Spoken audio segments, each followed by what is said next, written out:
is good, my anime people? What is good, yo? Let's get straight into it right now. JoJo, is Geo the best anime adaptation of JoJo? And someone brought that to my attention as of recently. I'm not gonna say his name, but I am gonna beat his character that he likes to play. Okay? Nah, not even like that. But oh my lord. But what I learned this week from just one episode and seeing this coming to a huge stop like a JoJo episode should, man.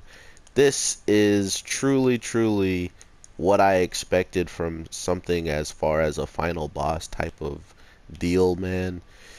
I am so hype. I can't even. If I had a webcam, you guys would know how hype I am. I was so mad that the boss is how he is, man. That hurt so much. How is he gonna do us like this?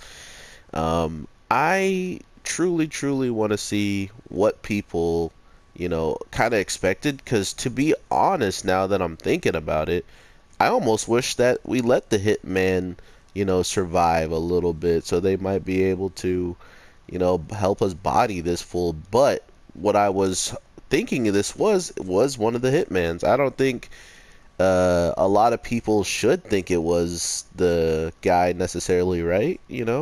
I mean, unless you guys really took from that one time of us seeing him very ominous and like very sketchy in the sense of like we saw a man who straight up just like disappeared within like thin air, and then the only thing he was like really happy about was that he's gonna get his daughter soon. So how do you guys feel about this, and what truly makes you question why his motives, because he kind of already like specified what his motives were, to be honest, and that was pretty much that uh, he wasn't gonna let anything threaten him on the crown. But it almost sounded like he was doing what he was going to necessarily have to do to make sure Brucietti doesn't see him. So I don't know why it was so surprising that he might have gone to such means to not be spotted, but it also came down to the fact that uh, he really wanted to see this guy, so he had a chance to, at least let everybody know what he looks like in his crew, or even for himself to know to be able to have a little bit of leverage.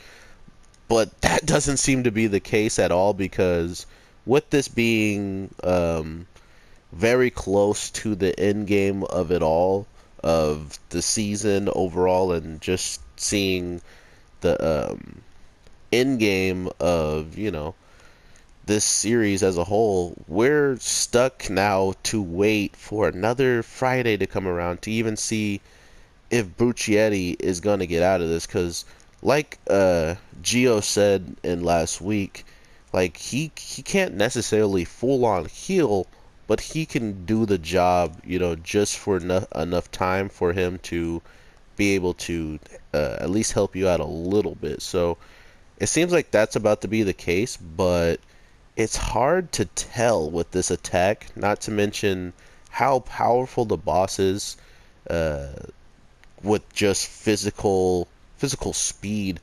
And I guess it's not even really physical speed by learning what his Crimson King, I believe that's the name, can actually do. So I I am lost for words, guys. So pretty much what happens is everything is going normal. We are seeing things progress just perfectly fine.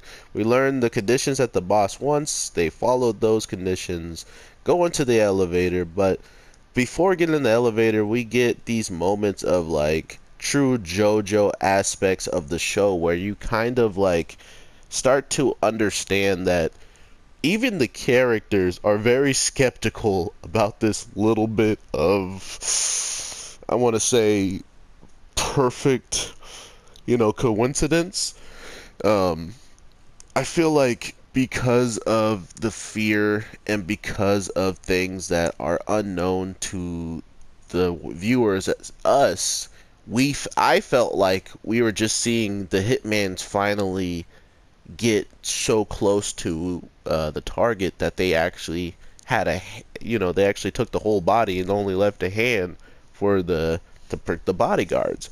But somehow, some way, this man broke into there and cut his own daughter's hand off and made a mad dash for, just like to get away. Um, Pretty much exactly what one of the hitmans would do. And to see this and to pretty much understand that he is completely craziest guy that they're gonna have to deal with out of all the stuff they've already dealt with. But the best part is with how he did this, how is he going only way Gio's gonna know that something's wrong is when he doesn't respond. Like he's not gonna be able to respond unless he's been listening in, which it didn't seem like he did. But somehow he did know that his tracking device was located on him. So there's those things in JoJo where they kind of don't explain it just so it fits in a lot better when the time comes to explain it, or they just have a way that because they didn't explain it this way, that's why it works. That's why it's so much better than what we expect, simply because they're holding back that little bit of information that might be the whole entire game changer. Because that's all JoJo really needs in this types of shows is one little tiny game changer, and it's pretty much over.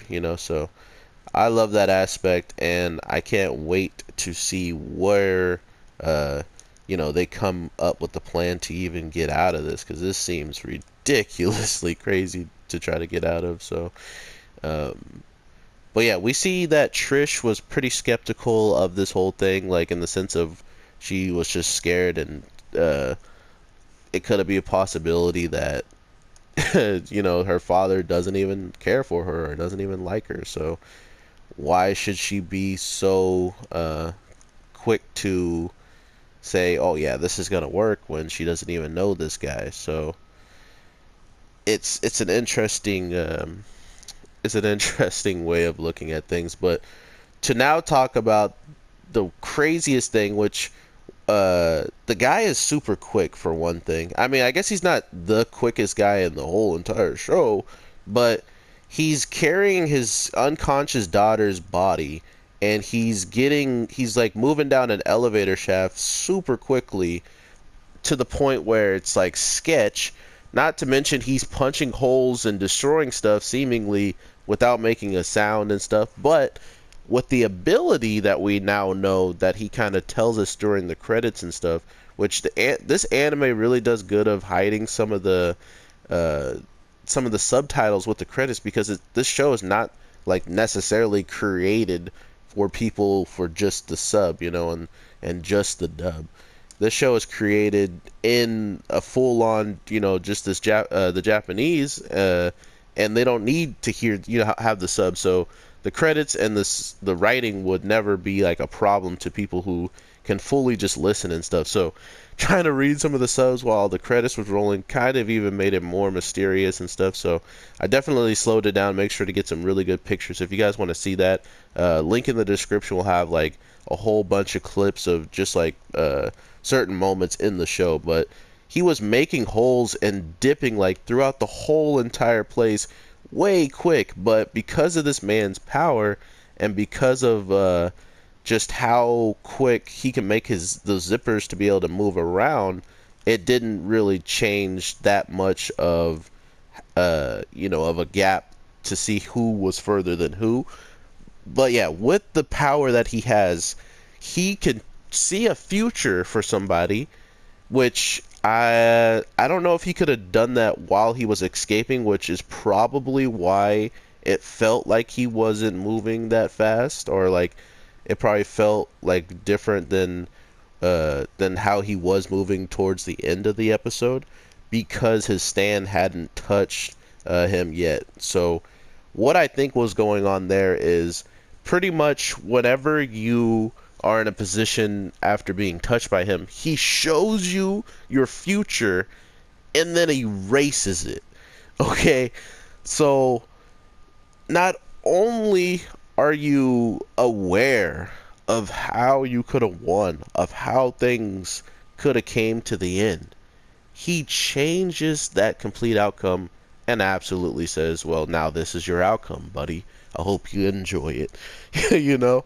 So I thought that was absolutely dope. I thought that was a really cool twist already. Not to mention, the scariest part about his stand is his stands is the only thing we've seen talk. We barely saw this man's like half of his face, right? Like we see an eye and part of his cheekbone. All the rest of this talking, the mouth is moving with just the stand, and then the stand has a face on it. You'll see it. You'll see it. But it's weird, bro. It's bizarre, bro.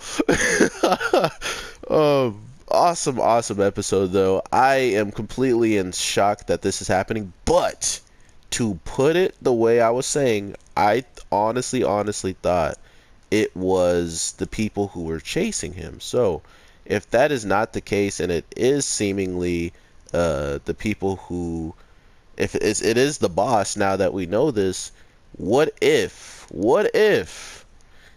the hitman is the true person that kind of comes into this fight to actually change the outcome, to change the overall end game of how this is gonna, come out. Like, he's seen a future, but he hasn't seen the hitman's future, and if he's the one who's truly kind of was still following along with the crew, he, just like the other hitmans that were showing up, should have a good understanding of how to kind of track these guys.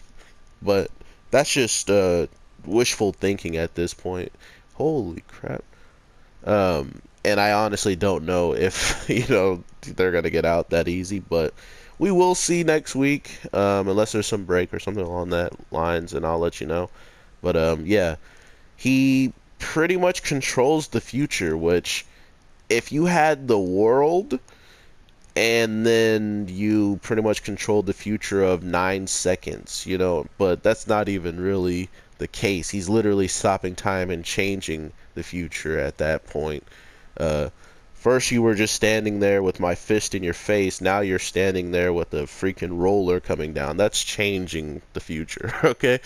This guy is allowing you to see it, and then he's putting himself in a position just smart enough so once they come out of the future and back into the present, he's in a much better spot because he knows exactly everything you just learned as well. So, man, JoJo, you done it again, and I'm not ending this video with the Kakashi Sensei freaking thing. What do you mean, brother? Oh my god, I'm ending this with the Kakashi Sensei thing. Oh my god. No, we're going do the world.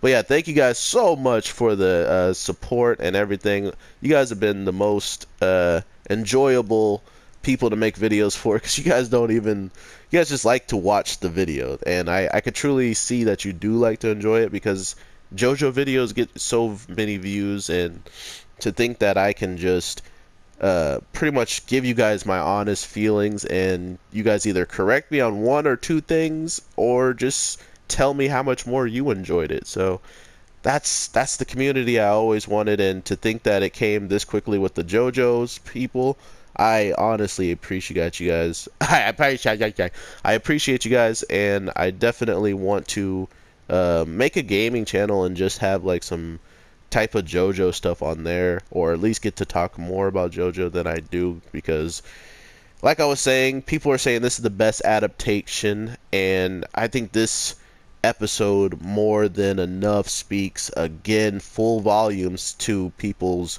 opinion of that. And yeah, it's definitely one of my favorite adaptations already, and this is episode 20, so we'll see if it has the finishing touches to be able to end it off on a very, very high note. So my anime people, I hope you have an awesome one. I'm about to be playing some Anthem, so I am sorry if the second video and the third video don't drop nearly as quick, but I will try to get them out to you guys as soon as possible. So make sure you have that subscribe button hit and the notification button turned on. And with that, peace.